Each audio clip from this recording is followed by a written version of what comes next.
Bonjour à tous, aujourd'hui on se retrouve pour la présentation d'un oracle, un oracle que j'attendais avec impatience et que j'ai pu choisir aux éditions Secret d'Étoiles. Il s'agit de l'oracle de Merlin de Magali et Sarah Motet. J'aime déjà beaucoup ben, la boîte, voilà, que je trouve très jolie. Je vous la montre sur toutes les coutures et on va lire ensemble du coup ce qui est écrit au dos. À travers les collines et les landes, Merlin approche. Il nous raconte l'humus forestier, les fontaines, les rêves de Viviane. Il chante la lune et les bois sauvages. Magicien errant, conseiller d'Arthur, Merlin et tout cela et bien plus encore. Découvrez ce personnage mystérieux grâce aux 25 cartes de cet oracle, empruntez en sa compagnie les chemins enchantés où ces murmures vous délivreront les messages de magie ancienne. Et il est au prix de 14,95 €. Il vient tout juste de sortir aujourd'hui le 15. Voilà. Vous allez me dire, oui, mais tu dis toujours que tu ne prends pas d'oracle en dessous de 40 cartes. Oui, c'est vrai, mais celui-ci, je fais une exception pour tous les oracles d'ailleurs au secret d'étoiles. Je vais me procurer aussi celui sur les ogames et celui sur les runes qu'ils ont fait. Parce que bah, déjà le prix est adapté, hein, c'est un petit prix de 14,95 €. Les illustrations sont super belles et je trouve que les livrets sont très travaillés aussi. Franchement, je fais une exception. Voilà. Je vous montre encore une fois la boîte. Donc c'est une petite box, hein. Ce sont de grandes cartes. Je vais vous montrer ça tout de suite avec une carte du tarot que je vais déjà attraper d'ailleurs pour vous le montrer. Mais on va d'abord regarder le livre qui va avec, que je trouve très très bien fait. Voilà, un livre qui est tout en couleur quand même. Regardez, avec un beau fond de papier. Donc on a le sommaire avec l'ouverture, l'oracle de Merlin, les tirages qui vont avec. Tirage de l'oracle Merlin et la poésie indicible des soirs d'orage. C'est très joli. Et puis on a les cartes et la clôture. Alors aussi on a l'ouverture avec une petite intro, les noms et les visages de Merlin. Terre, air, feu, eau, les éléments comme repères, le témoignage des parchemins et l'encre des temps passés, le dit de la nature et des animaux, les légendes racontées aux âtres de l'hiver, le mythe arthurien et les chevaliers de la table ronde. Et ensuite, on a l'oracle de Merlin, explication du jeu. Voici comment lire et interpréter les cartes. On a 3 mots-clés qui sont associés à chaque carte. Ils orientent et donnent le parfum qui règne dans le tirage. Ensuite, les escales qui suivent permettent de poser son message et son ressenti selon différents degrés de compréhension. On a le légendaire, c'est la trace qu'a laissé Merlin dans l'histoire. Sur la peau des manuscrits, au noir des signes encriés, c'est un peu l'histoire du mythe. La symbolique, chacune des cartes porte un symbole assez clair en son sein. Il est nécessaire d'en imprégner son inconscient avant tout tirage. Ensuite, la force, elle représente les atouts majeurs que la carte détient, peut-être aussi les défis que nous allons raconter. Ensuite, l'animal, il est l'être furtif et amical qui habite la carte, le compagnon et l'allié. Il est bon d'échanger avec lui, de l'apprivoiser doucement. Il peut être représenté sur la carte elle-même. L'entrave, c'est la force du symbole porté trop loin, trop haut, et qui risque de faire basculer l'équilibre. C'est l'embûche de la clarté chamanique qui risque de brûler le conscient et l'inconscient. Ensuite, la plante, elle est la petite compagne lutine, la graine de perlimpinpin, qui aide à la compréhension du stade initiatique. Il ne faut pas hésiter à lui demander aide et protection, à la dessiner ou en porter une brindille dans sa poche. Ensuite, on a le chemin. Il est conseil de cette carte ce qu'elle a à dire du carrefour où l'on se trouve, de la borne auprès de laquelle nous nous sommes arrêtés.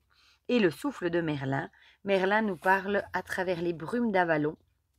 Il nous dit ce à quoi nous attendre avec ce tirage. Son langage est parfois prophétique et demande de l'intuition. Et renversée, une force à l'envers est difficile à maîtriser et à comprendre. Elle peut être éveil ou conseil, fixité ou abus. L'ordre des cartes, elles sont divisées en 3 familles de 8. C'est une suite énergétique, un rythme fondamental, celui des saisons de la nature et de l'âme humaine. La première famille est liée à la nature, à sa force régénérante. La deuxième est un chemin initiatique, le rapport au monde, les relations avec le clan, la conscience grandissante. Et la troisième est l'accomplissement du cycle, l'apprentissage de la mort et de la renaissance. Le merle blanc vole tout autour des cartes et les parsèmes d'étincelles sacrées. Alors, les tirages de l'oracle, voilà. Il y a des petits conseils et puis ici on nous donne des exemples en 3 cartes par exemple, avec le passé, le présent et le futur, ou alors l'influence liée au passé, les possibilités présentes et l'issue probable. Un tirage en 5 cartes. Ici, vous voyez, la première carte évoque un passé lointain, peut-être karmique. La deuxième, un passé proche, parfois pesant. La troisième, le présent avec sa force. La quatrième, un conseil, une évolution potentielle. Et la cinquième représente l'issue, la réponse. Ici, on a un tirage en carré de 9 cartes. La première ligne est l'image du passé, la deuxième du milieu, donc est l'expression du moment présent. Et la troisième est la réponse, la possibilité à venir. On a un tirage en 5 cartes ici encore, le tirage en croix. Et puis un petit mot sur Merlin et la poésie indicible des soirs d'orage. Je trouve ça magnifiquement écrit.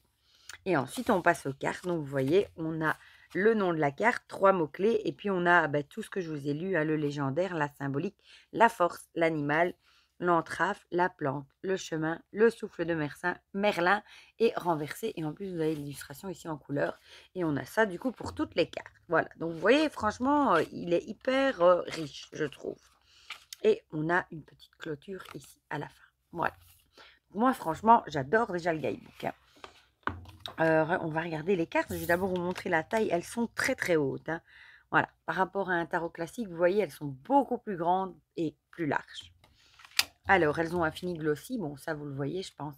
Elles sont de bonne qualité. Franchement, le dos est comme ceci. J'aime beaucoup avec un arbre de vie. Ici, c'est très très joli. Les tranches sont neutres. Voilà. S'il veut bien faire son focus. Et on va les regarder ensemble. Donc, on retrouve ici à chaque fois un petit symbole aussi. Son nom est ici, c'est discret. En dessous, pas de bordure. Donc ici, on a le chêne. Les saisons de l'ours. Je trouve magnifique, regardez. Franchement, il est sublime. Viviane. Le dragon, si vous aimez tout ce qui est brocéliande, Merlin, vous allez, je pense, aimer l'adorer. Le cerf, regardez comme il est beau. Oh, j'adore. Et j'aime beaucoup les symboles aussi, là, à chaque fois. Brocéliande, magnifique. Avalon. Oh, celle-ci aussi, j'adore le chaman. La fontaine sacrée, je la trouve magnifique aussi. Morgane. Alors là, mention spéciale, le miroir avec la libellule. Vous connaissez mon amour des libellules, je pense. Arthur, elle est trop jolie aussi, regardez. En pleine bataille. Désolée pour le bruit, c'est une mouche qui s'est fait dans la lampe à bouche. Voilà. Le mage. Avec la chauve-souris, si j'adore. Excalibur avec l'épée ici qui sert de pont. Magnifique. Oh, celle-là aussi. Le druide, elle est trop trop jolie. J'adore. Métamorphose avec ce papillon de nuit. On a sa chrysalide encore ici. Le corbeau, évidemment, j'adore aussi. Le 10h, magnifique avec le crâne ici de corbeau, j'adore. Enfin, d'oiseau, je sais pas si c'est... Oui, je crois bien que c'est corbeau. Le loup, j'adore, j'adore, j'adore. La folie, j'adore aussi. Le bâtisseur. La pierre levée. Avec ses dolmens ici et la pleine lune, magnifique, vraiment. L'errant. L'ermite, elle est trop belle aussi celle-ci. Et le fameux merle blanc que j'adore aussi. Voilà, donc vous voyez les illustrations sont magnifiques. On va le mélanger et on va en tirer une et je vous lirai tout ce qu'il y a dans le guidebook. Oui, par contre comme ça c'est non, donc ce sera comme ça parce qu'elles sont tellement hautes qu'il n'y a pas moyen que je les prenne dans ce sens-là. Je vais peut-être juste faire un peu aussi comme ça, hop, hop, hop. Tous les moyens sont bons Voilà, pour mélanger déjà un petit peu. Et on va encore le mélanger un petit peu et on va tirer une carte. Oh, bah, ce sera celle-ci. Elle a voulu sauter. Ah, le 10 heures. Je vous la remonte quand même. Elles sont tellement belles. Avec ici, on dirait du vent et une fleur qui sort de sa bouche. Ah, mais j'avais même pas vu. Vous l'aviez vu, vous, là? Ici, la chouette. Par contre, il n'y a pas de numéro. Donc, ce sera par ordre alphabétique, je suppose. Non, même pas. Donc, il faudra peut-être aller se référer ici au sommaire, du coup. Bon, il n'y en a pas beaucoup, donc heureusement. 48, page 48. Heureusement. Ouais, on a la page. Donc les mots-clés, le bâton de parole, les runes et l'air. Pour le légendaire, Merlin Commodin est un maître de la parole. Le discours devient arme politique, sortilège et persuasion.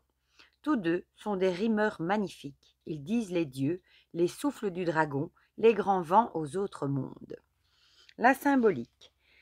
La tradition sacrée est orale chez les Celtes. La parole vivante permet l'efficacité magique et l'incantation juste.